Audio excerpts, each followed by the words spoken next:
Hi, Andrew Fair here. I'm so glad you're here with me because today we're talking about something really important that many, many, many people struggle with, and that is surviving the holidays.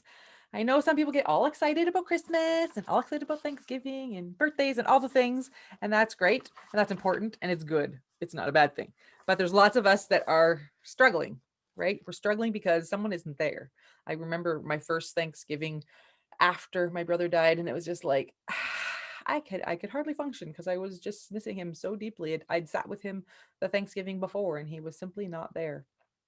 um I remember the first Christmas without him, and I just had to leave the table and go cry and come back, and it was a tough time.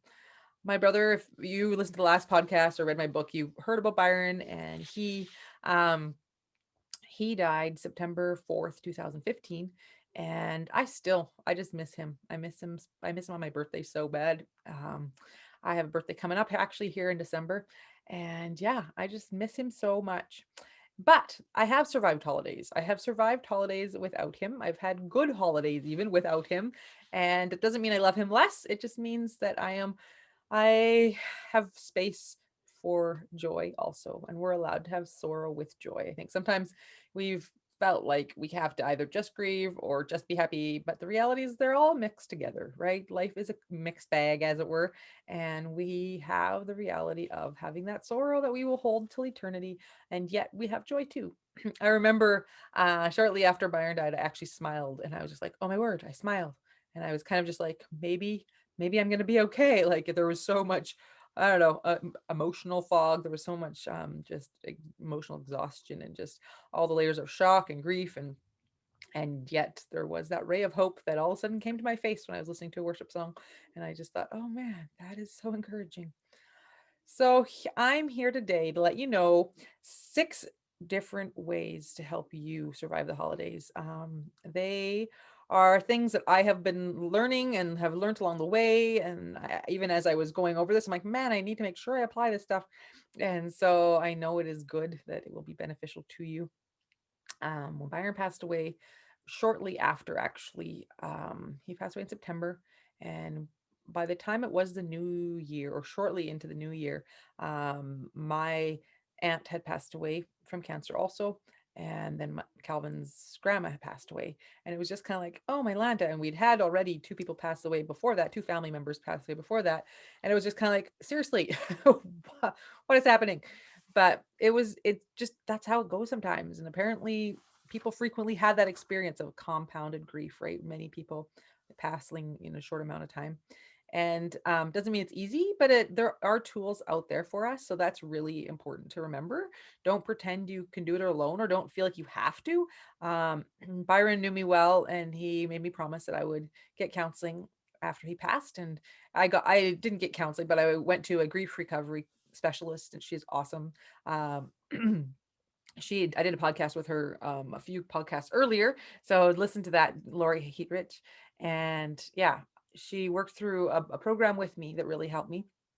I remember she was leaving a session, and I just looked at her. I'm like, it's like Christmas is coming, and I can't even do it. And she was, or some other holiday, it might have been Easter. And she just looked at me. She's like, enjoy the parts you can. And she has a tremendous story. She lost her teenage son just suddenly out of the blue, and she has a powerful, powerful testimony. And so I knew that if she said that, then it was true. There were parts that I could enjoy, and I was allowed to enjoy the parts I could enjoy. And so I did. So here are my six tips for surviving the holiday. And maybe not all of them will resonate with you. That's totally fine. But I just pray that at least one or two will come back to mind throughout this holiday season for you. First of all, we'll go back to grief waves. They will hit. They're a fact, right? So we can pretend they don't exist, or we can acknowledge that, man, there is times when that loss just is loud in our hearts. And instead of self protect and say, I'm not going to feel this way, it is more important to let it out. And maybe that's going and having a shower and having a cry in the shower because you're at someone's house. Maybe that means going on a walk and having a cry. Maybe that means bringing a journal. Maybe that means just telling people, like, I just am feeling the loss right now. I need some space. That's fair and that's fine. And I just encourage you to let yourself be where you are this season. Number two, which leads to number two, being. Being's hard. I like doing. I like seeing results. So being is hard, and then it's specifically extra crazy hard when it's sad, right? It's one thing to be happy, or it's one thing to be excited at the football game, but being sad because you are grieving is really a tough thing. But I am telling you now, it is way better than pretending it's not there, and it's way better than trying to shove it down. I during my chronic illness journey, I thought I had been sharing my grief over my loss of physical stuff, but I hadn't at the depth I needed to. And so eventually it came back to bite me with depression, and I had some suicidal thoughts, and I learned a whole different level of like, wow, so being is like we have to be super honest with ourselves and with God and with others so that we can get the help we need so we can stay safe. So please be yourself. Number three is share your story. Ugh, I remember just aching. And at the time, it was kind of weird, but anyways, I was you having my devotions time in our laundry room. I don't even know, but I guess I didn't have a cozy spot set up yet, and it was just. I remember if I put my head into the like I was sitting in the corner, and if I leaned my head against the wall, I just felt cuddled and held and safe. And I just remember being like, God, where are you? Like, how will I survive? Like, I can't even do this. And I just remember just starting to cry. And he was just so there. And he didn't always show up how I wanted to. And in fact, I have had many a tantrum when I'm like, why can't I just feel you holding me? And I've yelled at God and been angry at God.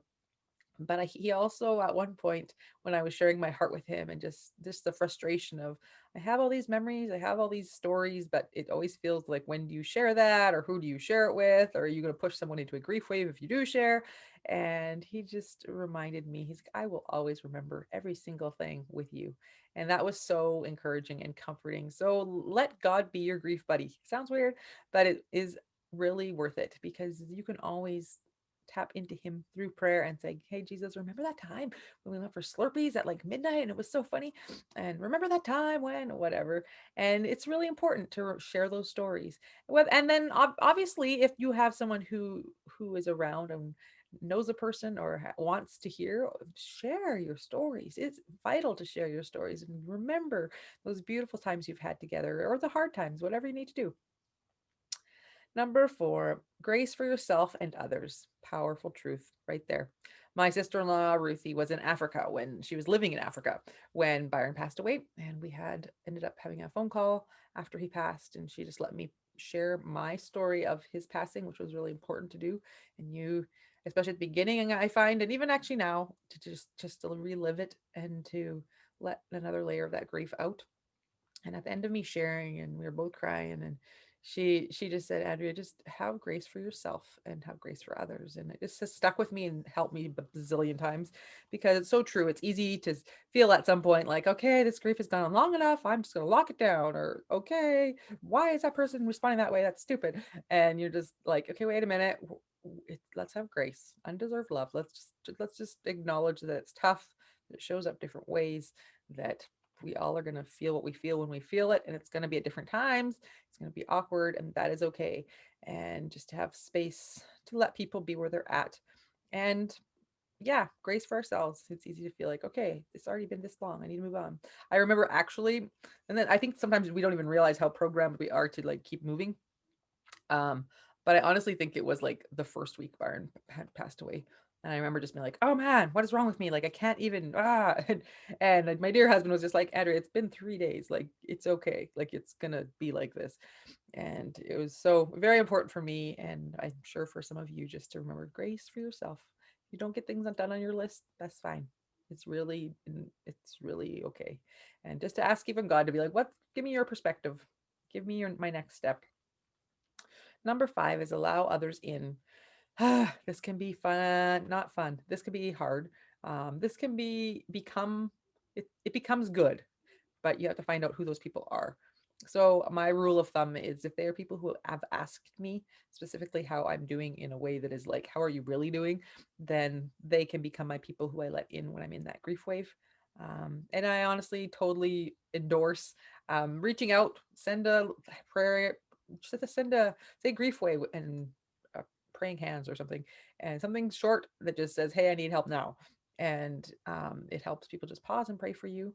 And yeah, they can't come and hug you usually, but to know that people know is makes me feel safer in my grief, because I know that someone's going to check in on me, or once I've had this huge cry that lasts for I don't even know how long, there will be someone who acknowledges like, oh, I'm sorry that it's a rough one.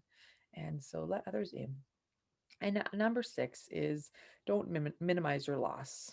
Okay, don't minimize that what you're going through by oh well, it's been 2 years. I guess I'll be fine. Or oh, I guess it's not as bad as so and so's. Like your grief sucks, right? It's happened to you. Your loved one matters. What you are feeling matters. Yeah, it's different than other people's journeys, but you're allowed to have your journey, and it's allowed to be different, and it's allowed to have deep pain in it. And so don't minimize it. Minimizing it does not help you move forward in your grief. It even makes a place for resentment. Um, it's okay to hear other people's story and empathize with them and say, "Man, that's really tough." And maybe you just don't share your story in that moment, but you're allowed to feel your story as deeply as you need to and grieve as much as you need to when you need to. Um, so am I for number six. So it's like don't minimize the loss, but instead maximize the memories, and that's just part of um, I don't know. I guess redeeming the pain is sharing the truth of those experiences that you had with your loved one. Oh, good times. Good times. I just good times, not the grief part, but I was just thinking of Byron and how he invited me. Him and some friends were going to visit an old folks home, and he invited me to come along. And it was just such a fun thing to be the little kid sister who got invited by the big brother to go to the old folks home. And I could not even keep up with him. He was so crazy fast. He would walk so fast along the field. But I was honored that he would invite me, and so that's a fun memory. You are where you are, and that's okay. So just make sure that you let yourself be where you are. And I guess that's what I was saying last podcast also, or the last episode also, but it remains the same. Be where you are and let God into that, let others into that. Um, remember the two different names for God that are really a help in the time of grieving, and that is that He is our comforter. He's the God of all comfort. He created comfort, so He knows how to comfort you. And Emmanuel, that means God with us. And I know that there will be times and moments when you don't feel him, or like I've said for my own self, I'm like, you're not as loud as I want you to be. You're not cuddling me like I want, or whatever my rant was at the moment.